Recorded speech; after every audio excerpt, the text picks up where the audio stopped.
सांगली मिरज कुपवाडमध्ये होत असलेल्या पावसामुळे सांगली मिरज व कुपवाडमध्ये ठिकठिकाणी पाणी साचले आहे।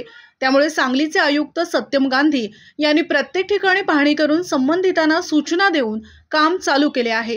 जेसीबी मशीन, आरोग्य टीम, अग्निशामक टीम, आपत्ती व्यवस्था टीम, ड्रेनेज टीम कार्यरत केली असून वखार भाग सांगली येथील तुंबलेले पाणी जेट मशीनद्वारे काढण्याचे काम पूर्ण झाले। तसेच मिरजमधील काही भागात पावसाचे पाणी साचले असल्याने निचरा करण्याचे काम टीम करत आहे। यावेळी महानगरपालिकेचे आयुक्त सत्यम गांधी, उपआयुक्त स्मृती पाटील मॅडम, अतिरिक्त आयुक्त राहुल रोकडे, अनीस मुल्ला, गिरीश पाठक हेही लक्ष ठेवून आहेत। N24 मराठीसाठी उदय मोहिते यांचा रिपोर्ट। दिवसभरातील घडामोडींचा आढावा घेण्यासाठी पाहत रहा N24 मराठी न्यूज चॅनल।